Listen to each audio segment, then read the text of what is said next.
Hello student, आज हम एक चैप्टर ले रहे हैं infrastructure. Infrastructure refers to all such services and facilities which are needed to provide different kind of services in an economy. यानी एक इकनॉमी में प्रोडक्शन के लिए और सारी सर्विसेज देने के लिए जो फैसिलिटीज़ प्रोवाइड की जाती है, जो उनको प्रोडक्शन को डायरेक्ट या इनडायरेक्ट वे में डायरेक्टली इफ़ेक्ट करती है, वो सारी फैसिलिटीज़, उन सब का जो प्रोडक्शन है और वो हमारा इंफ्रास्ट्रक्चर कहलाता है। यहाँ इंफ्रास्ट्रक्चर के अंदर सारी facilities like transport, power, communication, ये सारा इंक्लूड किया जाता है। इंफ्रास्ट्रक्चर को दो पार्ट्स में बांटा जाता है, एक इकोनॉमिक इंफ्रास्ट्रक्चर और एक सोशल इंफ्रास्ट्रक्चर। इकोनॉमिक इंफ्रास्ट्रक्चर वो इंफ्रास्ट्रक्चर की सर्विसेज हैं, फैसिलिटीज़ हैं जो डायरेक्टली हमारे प्रोडक्शन को इफ़ेक्ट करती हैं, like transport, power, communication, irrigation. And social infrastructure जो है वो डायरेक्टली प्रोडक्शन को इफ़ेक्ट नहीं करता, लेकिन प्रोडक्शन को इनडायरेक्टली काफ़ी इफ़ेक्ट करता है। फॉर एग्ज़ाम्पल, हमारी जो इकनॉमी की जो एसेट्स हैं वो ह्यूमन बीइंग्स हैं। अगर वही हेल्थ उनकी बेटर नहीं होगी, वही एजुकेटेड नहीं होंगे, तो प्रोडक्शन कैसे हो सकती है, हम ग्रोथ कैसे हो सकती है। तो इसलिए जितना इम्पॉर्टेंट इकोनॉमिक इंफ्रास्ट्रक्चर है उतना ही इम्पॉर्टेंट सोशल इंफ्रास्ट्रक्चर है। यहाँ पर 2 मिनट का टाइम लेते हुए मैं आपको एक बात बताऊँ कि पहले इंफ्रास्ट्रक्चर से रिलेटेड सारी रिस्पॉन्सिबिलिटीज़, उनको डेवलप करने की रिस्पॉन्सिबिलिटी गवर्नमेंट की थी, लेकिन धीरे धीरे लोगों ने, बिजनेस ने भी ये फील किया कि इंफ्रास्ट्रक्चर भी उतना ही इम्पॉर्टेंट है जितना फैक्ट्रीज़ और इंडस्ट्रीज़ लगाना। इसलिए उन्होंने इंफ्रास्ट्रक्चर फैसिलिटीज़ में, इंफ्रास्ट्रक्चर की एक्टिविटीज़ में अपना पार्टिसिपेशन शुरू किया था। लेकिन उस सिचुएशन में भी हर बिजनेस इकोनॉमिक इंफ्रास्ट्रक्चर में तो अपना कंट्रीब्यूशन देने को तैयार है, क्योंकि उसमें वो डायरेक्ट रिलेशन, डायरेक्ट प्रोडक्टिविटी उसकी फील करता है। लेकिन सोशल में आज भी, सोशल इंफ्रास्ट्रक्चर को डेवलप करने में आज भी गवर्नमेंट ही पार्टिसिपेट करती है, काम करती है। तो हमारे कोर्स के अंदर इंफ्रास्ट्रक्चर, इकोनॉमिक इंफ्रास्ट्रक्चर का एक पार्ट पावर को डिस्क्राइब किया गया है और सोशल इंफ्रास्ट्रक्चर के एक पार्ट हेल्थ को डिस्क्राइब किया गया है। तो यहाँ हम अगर इम्पोर्टेंस की बात करें, इंफ्रास्ट्रक्चर क्यों इम्पोर्टेंट है हमारे लिए, ये एक क्वेश्चन अच्छा बन सकता है कि इससे एक तो प्रोडक्टिविटी राइज होती है, एम्प्लॉयमेंट प्रोवाइड होता है। कितने सारे लोग इंफ्रास्ट्रक्चर से रिलेटेड एक्टिविटीज़ में इन्वॉल्व हैं, उन लोगों को काम मिल रहा है। फॉरेन इन्वेस्टमेंट हमारे देश में आनी शुरू होती है। समझ लीजिए, कोई भी बिजनेस ऐसे एरिया में लगना, जो है ना, अपना काम शुरू करना प्रेफर नहीं करेगा जहाँ पर बेसिक फैसिलिटीज़ ना हो, पावर की, रोड्स की। अब सोचिए, हम अगर अपनी प्रोडक्शन, अपनी एक फैक्ट्री लगाना चाहते हैं ऐसी जगह पे जहाँ पर पावर ही नहीं है, जहाँ पर पानी का कोई व्यवस्था नहीं है, जहाँ पर बिजली नहीं आती, रोड्स नहीं है, तो हम कैसे कर सकते हैं। तो बाहर की इन्वेस्टमेंट को इनवाइट करने के लिए भी हमारा इंफ्रास्ट्रक्चर स्ट्रांग होना ज़रूरी है, तभी वो हमारे पास आते हैं।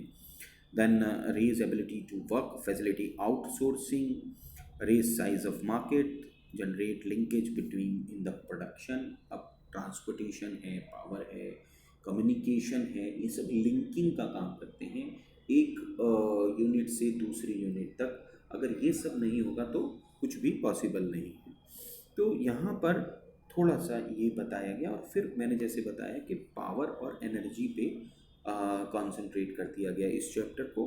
तो यहाँ पर हम बात करते हैं एनर्जी की या पावर की। किसी भी बिजनेस के लिए, किसी भी फैक्ट्री के लिए energy is essential. Even agriculture के लिए भी आजकल एनर्जी ज़रूरी है, क्योंकि उसी से इरिगेशन होती है, सिंचाई होती है, सारी मशीनरीज चलती हैं, सारे ट्रैक्टर्स चलते हैं, जिसके बिना काम नहीं हो सकता। तो इसलिए एनर्जी को इन्होंने यहाँ इस चैप्टर में डिस्कस किया है। तो यहाँ सोर्स ऑफ एनर्जी के लिए दो सोर्स होते हैं, एक कमर्शियल एनर्जी जिसे परचेज करना पड़ता है like coal and petroleum electricity, और नॉन कमर्शियल जो फ्री ऑफ गिफ्ट होती है फ्रॉम द नेचर, जैसे firewood for agriculture, dry dung, ये सारी चीज़ें।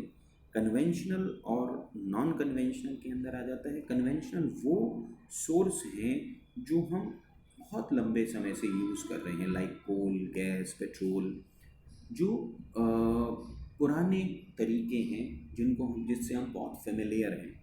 लेकिन non conventional source of energy वो है जो अभी इतने फेमस नहीं हैं, लेकिन इन फ्यूचर ये बहुत इम्पॉर्टेंट है, जिन्हें हम रूटीन में इस्तेमाल नहीं करते, like solar energy, biomass, biogas, wind energy, tidal energy. ये सारे अभी पाइपलाइन में हैं, ये फ्यूचर से बिलोंग करते हैं। नॉर्मली नॉन कन्वेंशनल इन्हें इसलिए कहा जाता है कि हर जगह रूटीन में देखा नहीं जाता ये।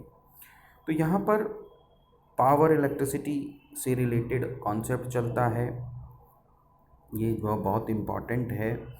यहाँ पर बात आती है, बहुत अच्छा क्वेश्चन आ जाता है कि पावर सेक्टर की प्रॉब्लम्स क्या हैं, चैलेंजेस क्या हैं। इनसफिशिएंट इंस्टॉल्ड कैपेसिटी, जितनी कैपेसिटी की ज़रूरत है उतनी इंस्टॉल्ड नहीं है। इवन जो इंस्टॉल्ड है प्लांट लोड फैक्टर PLF, वो भी उसका भी हम प्रॉपर यूटिलाइजेशन नहीं कर पाते। अराउंड 66% हम प्लांट लोड फैक्टर का यूज़ कर पाते हैं। शॉर्टेज ऑफ रॉ मटेरियल है। डिस्ट्रीब्यूशन की बहुत प्रॉब्लम है। ट्रांसमिशन एंड डिस्ट्रीब्यूशन की हमारी जो पावर की प्रोडक्शन होने के बाद जो वो कंज्यूमर और फैक्ट्रीज़ तक पहुंचती है, बीच में बहुत सारे उसके लॉसेस हो जाते हैं, नुकसान हो जाते हैं। ऑपरेशनल इनएफिशिएंसी है, गवर्नमेंट की जो सिस्टम है उसको डिस्ट्रीब्यूट करने की वो स्ट्रांग नहीं है। हाँ, जब से ये प्राइवेटाइजेशन हुई है, हमारी इलेक्ट्रिसिटी काफ़ी हद तक काफ़ी स्टेट्स में प्राइवेटाइज हो गई है, उस सिचुएशन उस वजह से अब थोड़ी सी सिचुएशन बेटर होती जा रही है, लेकिन अभी भी सफिशिएंट नहीं है बच्चों। यहाँ पर बात करते हैं कि हम इस प्रॉब्लम से कैसे ठीक कर सकते हैं। एक तो हम ये डिस्ट्रीब्यूशन का लॉस जो है उसे ठीक करें, प्लांट लोड फैक्टर को इम्प्रूव करें, जहाँ हम 66% अपनी कैपेसिटी को यूज़ कर पा रहे हैं उससे ज़्यादा यूज़ कर पाएँ। CFL LEDs वगैरह की जो है ना यूज़ करें ताकि एनर्जी सेव हो सके। Non conventional source of energy का इस्तेमाल किया जाए, क्योंकि हम पूरी तरीके से कोल और पेट्रोलियम पे डिपेंड हैं जो बहुत स्पीड से ख़त्म हो रहा है, उसे कंट्रोल करना बहुत ज़रूरी है। बायोगैस जनरेशन प्रोग्राम्स चलाए जाएंगे, डबल काम करता है, हमें पावर भी प्रोवाइड करता है, फ्यूल भी प्रोवाइड करता है, और इससे डिकम्पोस्ट खाद वगैरह भी बनाई जाती है। तो इसमें ये कॉन्सेप्ट है पावर की प्रॉब्लम्स और पावर का सोल्यूशन। इसी तरीके से हेल्थ की हम बात करें, हेल्थ इसलिए इम्पॉर्टेंट रखा गया है कि अगर हमारे एम्प्लॉयज़ हेल्दी नहीं होंगे तो वो अच्छी तरीके से एफिशिएंटली वर्क नहीं कर पाएंगे, और एफिशिएंटली वर्क नहीं कर पाएंगे तो उतनी ही हमारी प्रोडक्टिविटी लो हो जाएगी। तो इसलिए हेल्थ को बहुत इम्पोर्टेंट यहाँ पर रखा गया है। Women health, public health system वगैरह के बारे में सारा कुछ बताया गया, लेकिन मेन जो बात है वो ये है कि जी हेल्थ केयर में, हेल्थ सिचुएशन में प्रॉब्लम क्या है। तो यहाँ पर हेल्थ सेक्टर के चैलेंजेस इम्पॉर्टेंट है। तो कहता है unequal distribution of health care. पहली प्रॉब्लम तो ये है कि गांव वगैरह में हेल्थ की कोई फैसिलिटी नहीं है, और अर्बन एरियाज़ में बहुत सारे हो जना हमारे पास हॉस्पिटल्स वगैरह मिलते हैं। Increasing privatisation of health services, जब से ये हेल्थ और हॉस्पिटल्स वगैरह प्राइवेटाइज होने शुरू हुए हैं, उसका इम्पैक्ट ये आया कि गरीब लोगों को फैसिलिटीज़ नहीं मिल पाती। इस स्पीड से प्राइवेट गवर्नमेंट हॉस्पिटल्स की तो ग्रोथ नहीं हो रही जितनी प्राइवेट हॉस्पिटल्स की हो रही है। तो जो एक गरीब आदमी है जो उसको उस खर्चे को अफोर्ड नहीं कर सकता, उनको ये फैसिलिटीज़ प्रोवाइड नहीं हो पाती, ये एक प्रॉब्लम है। देन पुअर सैनिटेशन लेवल, यहाँ पर आज भी हमारे देश के अंदर भी 2 साल पहले से ही स्वच्छ भारत, 4 साल पहले से ही स्वच्छ स्वच्छ भारत अभियान चला है और कितने सारे जो है ना ये टॉयलेट्स वगैरह बनाए गए हैं।